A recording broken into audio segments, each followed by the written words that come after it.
தமிழ் நிறம் நேயர்களுக்கு அன்பு வணக்கம். மீண்டும் உங்களை சந்திப்பதில் மிகுந்த மகிழ்ச்சி. இன்றைக்கு நம்மிடையே அரசு விமர்சகர் டாக்டர் காந்தராஜ் அவர்கள் நம்மோடு இணைந்திருக்கிறார். வாருங்கள் நேயர்களே, சார்ட்ட பேசலாம். வணக்கம் சார்.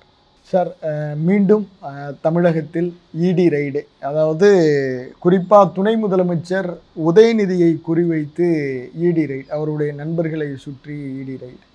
அமித்ஷா இங்கே வந்தக்குள்ள சொன்னார், ஒரு 4-5 அமைச்சர்கள் பேரை ஒன்று ஒன்றா நடக்குதே சார். அது நான் தான் சொன்னேன், எலெக்ஷன் வர்றதுக்குள்ளே இதெல்லாம் நடக்கும்னு. அதெல்லாம் நடந்துக்கிட்டு இருக்குது. ஒரு மத கலவரம் வரும், இனக்கலவரம் வரும், தீவிரவாத தாக்குதல் வரும், எதிர்கட்சிகள் வீட்டில் எல்லாம் ரைடு நடக்கும். இதெல்லாம் சொன்னது நடந்துக்கிட்டு. இப்போ மீண்டும் மறுபடியும் அந்த இதெல்லாம் சொல்கிறேன். KN நேரு, ஏவாவேலு, பொன்முடியை பதவியிலேருந்து எடுத்துட்டாங்க. இருந்தாலும் அவர் வீட்லேயும் இருக்கலாம். சேகர் பாபு, செந்தில் பாலாஜி, ஈரோடு முத்துசாமி, இவங்க வீடெல்லாம் வந்து கண்டிப்பாக ரைட் நடக்கும். என்ன சார் இவங்க பேர் ஸ்பெசிஃபிக்காக? இவங்கெல்லாம் வந்து எலெக்ஷனில் பெரிய ஆளுங்க. மக்கள் மத்திய அவங்க எலெக்ஷன் இதை நடத்தினாங்கன்னா அப்படியே ஸ்வீப் பண்ணுற கெப்பாசிட்டி உள்ள ஆட்கள். அதில் சில பேர், நான் சொன்னதில் பல பேர் வந்து ADMKல இருந்தவங்க. ஆமாம். அதில் சிலர்லாம் எனக்கு முத்துசாமிலாம் எனக்கு ரொம்ப நெருங்கியவர்கள். அவங்கெல்லாம் ஈரோட்டில் அவருக்கு இருக்கிற மரியாதை நான் கண்ணால் பார்த்துருக்கேன். அந்த அளவுக்கு இருக்கவங்க. இன்றைக்கி அது KKSSR ராமச்சந்திரன், இவங்க வீடெல்லாம் ரைடு நடக்கும். ஒரு காலத்தில் திருநாவுக்கரசு இருந்தார். இன்றைக்கி அநியாயமாக போயிட்டார். ஒரு அறந்தாங்கிக்கிட்ட போனீங்கன்னா திருநாவுக்கரசு பேரை சொன்னீங்கன்னா காசு கூட கேட்க மாட்டாங்க, இலவசமாக செய்வாங்க. அந்த அளவுக்கு மக்கள் மத்தியில் செல்வாக்குள்ளவர். அவங்க வீட்டிலெல்லாம் ரைடு நடக்கும். இதெல்லாம் இப்போ நீங்கள் எதிர்பார்க்கணும். இவங்கெல்லாம் ரெடியாக இருக்கணும். இந்த நடுமத்தில் இந்த கொஞ்சம் பீகார் எலெக்ஷன் வந்ததுனால கொஞ்சம் அந்த தீவிரவாத தாக்குதலை கான்சன்ட்ரேட் பண்ண போயிட்டாங்க. இப்போ இதுக்கு வந்துட்டாங்க திருப்பி. அது முடிஞ்சு போச்சு. அந்த ஷோ ஓவர். இப்போ இதுக்கு வந்தாச்சு. சார், இந்த உதயநிதியோட நண்பர், பிரபல ப்ரொடியூசர், அவர் வீட்டில் இன்னைக்கு பெரிய அளவில் நேற்று தொடர்ந்து ரைடு பார்க்கப்படுகிறது. உதயநிதியும் உங்கள் டார்கெட்டில் இருக்காரா சார்? அடுத்த வாரிசு அப்புறம் கட்சி தலைவர்கள் வீட்டுகளில் தான் ரைடு நடத்தணும். ஸ்டாலின் வீட்டில் நடத்தினாக்கா அது வேறு மாதிரி போகும். ஏன் சார்? அது 1000 கேள்வி கேட்பீங்க. இப்போ இது நண்பர்கள் வீட்டில் தான் நடத்துகிறாங்க, பார்க்குறீங்கல்ல. இவங்க வீட்டில் எல்லாம் நடத்த முடியாது. உதயநிதி நண்பர் வீட்டில் நடத்துனாங்கன்னா ஸ்டாலின் வீட்டில் நடத்துனாங்கன்னா எல்லாம் ஒன்று தானே. எல்லாம் தொடர்பு உள்ளவங்களாக தானே இருப்பாங்க. ஆக ஸ்டாலின் குடும்பம், அதாவது முதலமைச்சர் குடும்பத்தை சேர்ந்தவங்களாம் இதெல்லாம் பண்ணுறாங்க, ரைடு பண்ணுறாங்க. எதிர்பார்த்தது தான். இப்போ இவங்கள டார்கெட்டில் வச்சுட்டாங்களா சார்? இதை வச்சு மிரட்டுறாங்க, என்ன ஓவராக இது பண்ணாத அப்படின்னு. ஏன்னா அவர் என்ன சொல்லிட்டார், நான் நேற்று தேவையில்லாத ஒரு சென்டென்ஸ் விட்டார். 2026 நாங்கள் தான், 31 நாங்கள் தான், 39 நாங்கள் தான். அப்படியா, இப்போவே நாங்கள் இருக்கிறோம் பார்த்துக்கோ அப்படின்னு சொல்லிட்டு காட்டுறாங்க. வேற ஒன்று அப்படி சொல்லியிருக்க கூடாது. அது சொன்னார். மோடியா லேடியான்னு கேட்டாங்க அந்த அம்மா. அப்புறம் தானே அந்த அம்மா போட்டு ஜெயிலில் தள்ளி என்ன ஏதுன்னு போட்டு ஒரு உண்டு இல்லைன்னு பண்ணி தீர்த்து கட்டி தானே மறுவாள் பார்த்தாங்க. அதெல்லாம் மைண்டில் வச்சுக்கணும். அவங்க எதை வேணாலும் செய்வாங்கங்கிறதுக்கு இப்போ சமீபகாலமாக நடக்கிற பல விஷயங்களை பார்க்கும்போது தன்னை காப்பாற்றிக்கிறதுக்கு அவங்க என்ன வேணாலும் செய்வாங்கங்கிறது நல்ல தெளிவாக தெரியுது. நம்ம எல்லாருமே எச்சரிக்கையாக தான் இருக்குது. எச்சரிக்கையாக தான் என்ன மிஞ்சி போனால் ஜெயிலில் தள்ளுவாங்கங்கிறத தவிர அவர் என்ன பண்ண முடியும்? இல்லாட்டி கொலை பண்ணுவாங்க. ரெண்டும் ஒன்று தான் இருப்பேன். என்ன ஒரு கடவுளை என்னை அடித்து கொள்றதுல என்ன பிரயோஜனம் இருக்குது? செலவு. நானாக இயற்கையாக செத்து போகிறதுக்கு டைம் வந்துருச்சு. செலவு பண்ணி சாப்பிடுவாங்க. சார், இந்த டாஸ்மார்க் அதோட MD வீட்லேயுமே ரைடு. இந்த டாஸ்மார்க்கை குறி வைக்கிறாங்களே சார், அது ஏன் சார்? வருமானம் பெருசாக வருதுங்க. உங்களை வந்து மாநில மாநில அரசாங்கத்தை வந்து முடக்கணும். இப்போ இன்றைக்கி ஸ்டாலின் செய்த பல விஷயங்கள் அவங்கள பெரிய சவாலாக மாறி இருக்குல்ல. என்ன? கவர்னரை ஏற்று அவர் போட்ட வழக்குகள்லாம் ஒன்றிய அரசையே ஆட்டம் காண வச்சிருச்சு இல்லை. ஒன்றிய அரசினுடைய செல்வாக்கு பூரா இல்லாமல் பண்ணிவிட்டாங்கல்ல. அந்த நீதிமன்ற தீர்ப்புகள் எல்லாமே ஒன்று இல்லைன்னு பண்ணிடுச்சு இல்லை. இவங்களாம் ஒன்றும் செய்ய முடியாத மாதிரி கவர்னரை வச்சுக்கிட்டு தானுங்க நம்ம விளையாடிட்டு இருந்தாங்க. இன்னைக்கு கவர்னர்கள் ஒன்றும் இல்லாமல் போச்சுங்க. ஒரு இன்னைக்கு வந்து ஒன்றிய அரசனுடைய மிகப்பெரிய தலைவலி இன்னும் சொல்ல போனாக்கா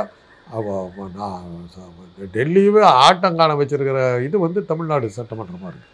அவங்க செய்த மூவடியிலே அவங்க வந்து அதிகாரத்தை பயன்படுத்தி மிரட்டினாங்க. இவர் சட்டபூர்வமாக போயிட்டார்.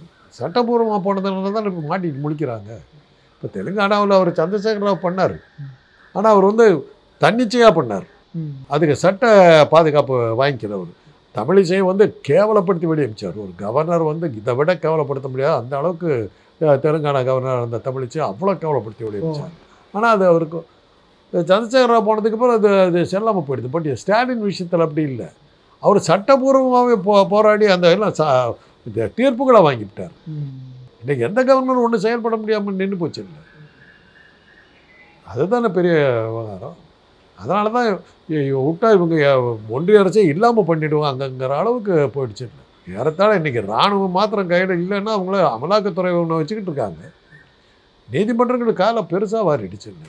இன்றைக்கி கூட அந்த தலைமை நீதிபதியார் கவாய் சொல்லியிருக்காரு, அரசியல் சட்டம் தான் எல்லாத்தோட பெருசு, இப்போ ஜனாதிபதி எல்லாம் அப்படின்ட்டார். இல்லைன்ட்டார். ஆமாம், அவருடைய ஸ்டேட்மெண்ட் கொடுத்துருக்காரு. அரசியல் சட்டம் எல்லாற்றையும் பெரியது. யார் குடியரசுத் தலைவரை விட? ஆமாம் அப்படின்ட்டார். அதுதான் பெருசு. அதுக்கு கீழே தான் நீ வர்ற. அரசியல் சட்டத்தின் அடிப்படையில் தான் நீ குடியரசுத் தலைவராக இருக்க. ஆக இதெல்லாம் இதுக்கு எல்லாம் காரணம் என்ன? தமிழக சட்டமன்றத்தில் நிறைவேற்றப்பட்ட தீர்மானங்கள், அது அந்த தீர்மானங்களுக்கு கவர்னர் ரவி கொடுத்த குடைச்சல், அந்த குடைச்சலினுடைய அடிப்படையில் இவங்க நீதிமன்றத்துக்கு போனது, நீதிமன்றம் அதை ஏற்றுக்கிட்டு அந்த ஸ்பெஷல் பர்மிஷன் 142வது பிரிவை பயன்படுத்தி உண்டு இல்லைன்னு பண்ணிட்டாங்க. மிகப்பெரிய அடி இல்லை. அதனுடைய விளைவு தானே. ஏன்னா நாளைக்கு வந்து வாக்கு இயந்திரத்தை கூட நம்ம வந்து சிம் கார்டை மாற்ற முடியாமல் போகிற அளவுக்கு போயிடுச்சுன்னா என்ன பண்ணுறதுங்கிற மாதிரி வந்துருச்சுன்ற டெஸ்பரேட்டாக இருக்காங்க. அந்த விளைவினால தானே வந்து பழனிசாமி கிட்ட வந்து நீ கூட்டணிக்கு வரியா இல்லையான்னு வந்து மிரட்டி கூப்பிடுறாரு. சொன்னால் பயந்து வர வேண்டிய பழனிசாமியே 12 மணி வரலும் வராமல் டேக்கா கொடுத்தாருன்னா அமித்ஷாவுடைய நிலைமை எவ்வளோ பரிதாபமாக போயிருக்கு. தீவிரவாத தாக்குதலுக்கு அப்புறம் அமித்ஷா எங்கேங்க காணுமே. ஆமாம், இப்போ தீவிரவாத தாக்குதல் வந்ததுலேருந்து இன்றைக்கி ஊரில் அவர்கிட்ட இருந்து ஒரு சின்ன அறிக்கை கூட காணுமே. எங்கே இருக்காருன்னு கூட தெரியல. இப்போ தான் மெதுவாக வருது, அமலாக்கத்துறை எல்லாம் வருது, வர ஆரம்பிக்கும். மாட்டிக்கிட்டு முழிக்கிறாங்க. பல கேள்விகள் அவர் அமித்ஷா மேலே இருக்கு தெரியல, பதிலே வரலையே. இன்னைக்கு நாடு இருக்கிறத பார்த்தா ஆனால் உலகமே ஒரு மாதிரி வேடிக்கையாக இருக்குது. ஏதோ மிகப்பெரிய குழப்பத்தில் உலகம் முழுவதும் இருக்கிற அரசியல்வாதிகள் ஏதோ குழப்பத்தில் இருக்காங்கங்கிறது தெரியல. எல்லா நாட்டிலையும் நடக்குது. ஒரே 2ஆம் உலக யுத்த போர் மாதிரி நடக்குது. போராட நடத்துகிறது. இதில் அரசியல் தலைவர்கள் குழப்பத்தால் மாட்டிக்கிட்டு இவங்க குழப்பத்தினுடைய விளைவு. ஆனால் மக்கள் அமைதியாக போயிட்டுருக்காங்க, மக்கள் நிம்மதியாக போயிட்டு. சார், இந்த டாஸ்மார்க் அதை தொடங்கியவர் முன்னாள் முதலமைச்சர் ஜெயலலிதா. அதுக்கப்புறம் எடப்பாடியும் ஒரு 10 வருஷம் இவங்க ஏடிஎம்கே பீரியடில் எடப்பாடி ஜெயலலிதா அப்படின்னு வச்சுருந்தாங்க. ஆனால் இந்த டாஸ்மார்க் இதில் கொள்முதல் ஊழல் அப்படின்னு சொல்லிட்டு வெறும் திமுக அரசை மட்டும் இவங்க சொல்கிறத அதை நம்ம எப்படி எடுத்துக்கிறேன் சார்? டாஸ்மாகில் ஊழல் நடக்காமல் இருக்காது, அது கஷ்டம். எவ்வளவு நீங்கள் வந்து ஒரு கடையை திறந்தீங்க, பாரு வச்சிங்க, அதுக்கப்புறம் அது பத்தலைன்னு சொல்லிவிட்டு கள்ளச்சாராயம் குடிச்சு செத்தானில் கள்ளக்குறிச்சி. ஆமாம், அதுதான் மக்கள். அந்த குடிங்கிறது வந்து அவ்வளோ சுலபமாக நிறுத்தவே முடியாது. நான் அதெல்லாம் முதல்ல வந்து உங்ககிட்ட சொல்லியிருக்கேன். குடியை ஒருத்தன் ஒழிச்சு கட்டுறேன்னு சொல்லிட்டோம், அவன் காலில் அப்படியே உளுந்து பிடிச்சிக்கிறேன். நான் காலமெல்லாம் அவனுக்கு அடிமையாக இருக்கிறேன். முடியாது, நடக்காது. மனிதன் அமைதி இல்லாத மனம் அப்படிங்கிறது ஒன்று இருக்கிறவர்கள் குடிங்கிறது ஒன்று இருந்தே தீரும். அடிப்படையில் பார்த்தீங்கன்னா நிம்மதியை தேடுறதுக்கு தான் குடிக்கிறதுக்கு காரணம். அப்படி ஆரம்பிக்கிறோம், அதுக்கப்புறம் அதை விட்டு வெளியே வர முடியல. இப்போ சில மருந்துகள் அப்படி தானே அடிக்ஷன் ஃபார்மிங். அடிக்ஷன்னா போதையாக மாறுறது. இப்போ என்ன மாதிரி சில பேருக்கெல்லாம் நாங்கள் வந்து சில மருந்துகள்லாம் பயன்படுத்துகிறோம். அந்த மருந்து நான் அதாவது எனக்கு அடிக்கடி நெஞ்சு செடி இருக்கிறதுனால, சைனஸ் ப்ராப்ளம் இருக்கிறதுனால எனக்கு மூக்கடைப்பு பயங்கரமாக வரும். அது தடுக்கிறதுக்காக கொடுக்கப்படுகிற மருந்துகளை விட்டுட்டேன்னு வச்சுங்க, அன்றைக்கி பூரா என்னால் ஒரு வேலையும் செய்ய முடியாது. அது தேவையே இல்லாமல் கூட இருக்கலாம், ஆனால் அது நான் இதாகணும், பயம் வந்துடுது. அது மாதிரி அடிமையாகிடும் சில மருந்துகளுக்கு. அது மாதிரி அதே தான் போதைப் பொருள். போதைப் பொருளுங்கிறது வந்து கட்லுண்ணாமின்னு 2000 வருஷத்துக்கு முன்னாடியே சொல்லியிருக்காரு. எல்லா இதுவும் நீங்கள் எல்லா மதத்தையும் எடுத்து பாருங்கள். இந்த வர்த்தமான மகாவீரர் சமண மதத்தை ஸ்தாபித்த போது அவர் வந்து பொய் சொல்லக்கூடாது, பிறர் பொருளை திருடக்கூடாது, பிறன் மாற்றான் மனைவி நேச்சு இது பண்ணக்கூடாது, கொல்லக்கூடாது, உயிர்களை கொல்லக்கூடாது, அகிம்சை வேண்டும், இது போதைப் பொருள்களை பயன்படுத்துவோம், இதெல்லாம் தான் வரிசையாக இருக்கும். எல்லா மதமும் சொல்கிறது அதுதான். ஆனால் எந்த மதத்தில் குடிக்காமல் இருக்க விட்டுறாங்க? எனக்கு தெரிஞ்சு இஸ்லாமில் வந்து கொஞ்சம் மதுவுக்கு தடை இருக்கிறதா கேள்விப்பட்டேன். பட்டு நான் கேள்விப்பட்டாலும் சொல்லக்கூடாதுங்கிறாங்க. அது ரொம்ப தீவிரமாக இருக்கிற நாடுகிட்டே ரொம்ப சுலபமாக கிடைக்குதுங்கிறாங்க. ஏன்னா என்னுடைய அண்ணன் மகன் வந்து அந்த ஊரெல்லாம் இருந்தான், டாக்டராக இருந்தான். நீ நினைக்கிற மாதிரி இல்லைப்பா, அங்கெல்லாம் எல்லாமே கிடைக்குது அப்படின்னா. பட் அங்கே கடுமையான இதெல்லாம் இருக்குது, சென்சார்லாம் வச்சுருக்காங்க. இருந்தால் கூட அதையும் தாண்டி வரும். சார், இப்போ செந்தில் பாலாஜி அமைச்சர் பதவியிலிருந்து தூக்கிட்டாங்க. இருந்தாலும் திரும்ப இந்த டாஸ்மார்க் அவரோட என்டி நீங்கள் முன்பே குறிப்பிட்டீங்க ஒரு 6 அமைச்சர்கள் பேரில். இப்போ செந்தில் பாலாஜி வந்து முன்னாள் அமைச்சராக ஆகிட்டாரு. திரும்ப இந்த டாஸ்மார்க்கை குறிவைத்து என்னதான் இவங்களை கண்ட்ரோல் பண்ணுறதுக்கு இதுதான் வழிங்கிற முடியும். செந்தில் பாலாஜி பதவியில் இல்லைன்னாலும் ஆணை இருந்தாலும் 1000 பொண்ணு, இறந்தாலும் 1000 பொண்ணுன்னாங்க. செந்தில் பாலாஜி இருக்கிறவரெலாம் அவர் வந்து அவருடைய சில தேர்தல் உத்திகளை நீங்கள் ஒன்றும் கிட்ட நெருங்க முடியாது. கொங்கு பெல்ட்டில் அவரை அடிச்சுக்கிறதுக்கு வழியே இல்லையே.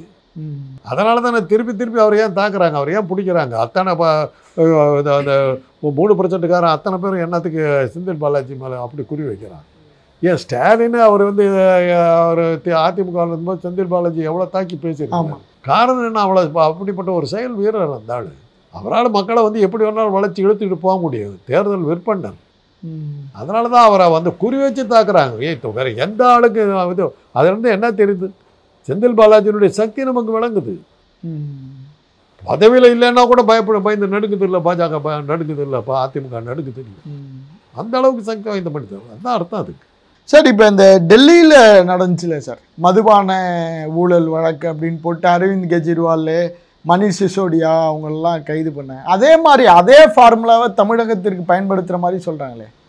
அது ஒரு சின்ன ஒரு விஷயம் சொல்லுவாங்க, அது எவ்வளோ தூரம் உண்மைங்கிறது தெரியாது. உலகத்தையே கட்டி ஆடுறது ஒரு 3-4 கம்பெனி தான். ஓ, இத்தாலியை சேர்ந்த மாஃபியா, கோகோ கோலா மாஃபியாங்கிறது ஒரு குரூப்பு. ஓகே.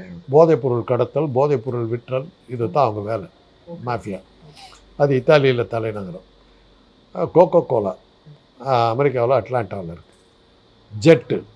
ஜெட் கம்பெனி விமானங்கள் செய்கிறது. இது போக இன்னும் ஒரு கம்பெனி. இந்த 4 தான் உலகத்தையே ஆள்றவங்க. நீங்கள் இங்கே ஸ்டாலின் இங்கே வந்து முதலமைச்சராக இருக்கலாம், அவரை கட்டுப்படுத்துகிற சக்தி இப்போ இந்தியா வந்து மாஃபியா கையில் இருக்குது. நம்ம இந்தியா பகுதிகள், இந்தியா பாகிஸ்தான் எல்லாமே மாஃபியா கையில் தான் இருக்குது. அவங்க வச்சதான் சட்டம். அவங்க நினைக்கிறவங்க தான் இங்கே வர முடியும், தலைவராக வர முடியும். அவங்க ஆட்கள் தான். இப்போ கோகோ கோலா வந்து ரஷ்யா பகிச்சிக்கிச்சு, சோவியத் யூனியன். எங்கள் ஊரில் விற்கக்கூடாது இருந்துச்சு. எவ்வளோ இதெல்லாம் கேட்டு பார்த்தாங்க. கோகோ கோலா நத்திக்கினாங்க. சோவியத் யூனியனை துண்டாக உடச்சிட்டு தான் மறு வேலை பார்த்தாங்க. கோகோ கோலா தான். ஆமாம், கோகோ கோலாவை முறைச்சாங்க, காலி. அவ்வளோதான். காட் ஃபாதருங்கிற புக்கில் மேரி அப்பூசோ அதான் எழுதுறாரு. மாஃபியா எப்படி உலகத்தை கட்டி ஆடுறாங்கிறது தான் கதை. நாவல் மாதிரி எழுதுறது தான் உண்மை. ஒரு பெரிய பணக்காரன் ஒருத்தன் வந்து அவங்க சொல்கிறதுக்கு கட்டுப்பட மாட்டேங்கிறான். அந்த படத்தில் வர அந்த கதையில் எடுத்து தூங்கிக்கிட்டுருவாங்க. மறுநாள் காலையில் அவன் ஏதோ படுக்கையில் பசன்னு ஏதோ ஈரமாக இருக்கும். எந்திரிச்சு உட்காடுறான். அவனுடைய பந்தய குதிரை, உலக புகழ் பெற்ற குதிரை, அதனுடைய தலையை வெட்டி அவன் படுக்கையில் போட்டு போயிருப்பான். மறுநாள் சரண்டர் ஆயிடுறான். இதெல்லாம் அந்த அளவுக்கு மாஃபியாவுடைய இது. அது இந்தியா இந்த பகுதிகளில் என்ன பாகிஸ்தான், இந்தியா, பாகிஸ்தான், பங்களாதேஷ், இலங்கை, இதெல்லாம் வந்து மாஃபியா குரூப்பில் இருக்குது. அவங்க பின்னாடி தான் இருக்கு. அவங்க யாரை வந்து இங்கே இருக்கணும்னு சொல்கிறாங்களோ அவங்க தான் இருக்க முடியும்.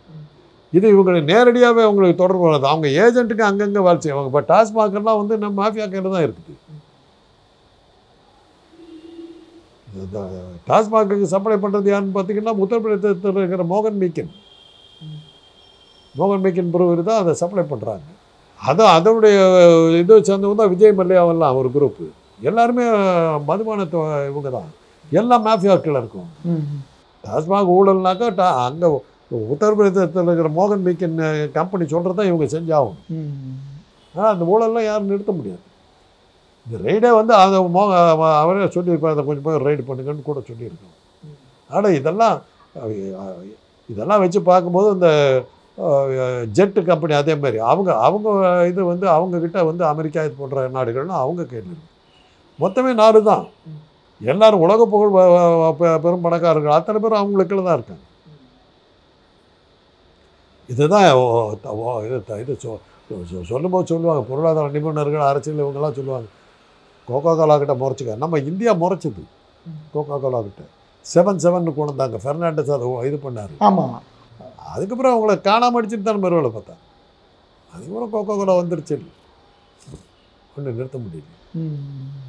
ஆனால் அவங்க வந்து பெருசாக இந்தியாவை கான்சென்ட்ரேட் பண்ணல. ஏன்னா மாஃபியா கிட்ட நம்ம இருக்கிறோங்கிறதுனால கோகோ கோலா பெருசாக உள்ள வரும். சார், இப்போ இதே மாதிரி இந்த ஊழல் இதெல்லாம் சொல்லி இந்த 2G மாதிரி ஒரு பின்பத்தை திரும்ப தமிழகத்தை நோக்கி கட்டமைக்கிறதுக்கு வாய்ப்பு இருக்கா? மிரட்டல் 2Gக்காக எல்லாம் ஜெயிலுக்கு போகிறதெல்லாம் இப்போ வந்து ஊழலுக்காக ஒருத்தனை உள்ள தள்ளிங்கன்னா ஜனங்க சிரிக்கிறாங்க. ஒருத்தன் பேசுகிறாயான்னு பிடிக்கிற போலீஸே சரியில்லைங்கிறது மக்களுக்கு. அந்த ஊழலை பற்றி இன்றைக்கி சொன்னீங்கன்னா யாருமே அதை இன்றைக்கி எடுபடாது, எலெக்ஷனில் எடுபடாது. அதெல்லாம் அந்த காலம் தன்னை உத்தமேன்னு காட்டிக்கிட்டு இருந்தது. அப்புறம் தான் இப்போ எல்லாம் தெரியுது. மது ஒழிக்கிறேன்னு சொல்லிவிட்டு பத்திரிகை எழுதிவிட்டு ஜெயலலிதா வீட்டில் சான்ஸ் கிடைச்ச உடனே மைடாஸ் கம்பெனியில் போய் உட்காந்து சோ மாதிரி ஆட்கள் தான் உட்காந்துருக்காங்க. அதனால் எல்லாம் உலகத்துக்கே தெரிஞ்ச விஷயம். ஊழலை பற்றி பேசினா அன்றைக்கி யாரும் இது பண்ணல. அவன் புத்தி இது பிழைக்கிறான்ட்டு போயிடுறாங்க, அவ்வளோதான். எனக்கெல்லாம் என்ன பேர், அவ்வளோ பெரிய பதவியில் இருந்த ஒரு வீட்டில் இருந்துவிட்டு 10 பைசா உபயோகம் கூலி வேலை பார்த்துக்கிட்டு இருக்கான்னு தான் கேட்குறாங்க. ஊழல் பண்ணுறதுக்கு தெரியலையே, யோகியதை இல்லையான்னு. திருடுறதுக்கு சாமர்த்தியம் வேணுங்க. யோக்கியனாக இருக்கிறதுக்கு பெரிய திறமை வேண்டியதில்லை, கொஞ்சம் ஒழுங்காக இருந்தீங்கன்னா போதும். திருடுறதுக்கு புச்சால்தனம் வேணும், சட்டத்தை மீறணும், பல திறமைசாலிகளை ஏமாற்றணும். இதெல்லாம் இருந்தால் தான் திருட முடியும்.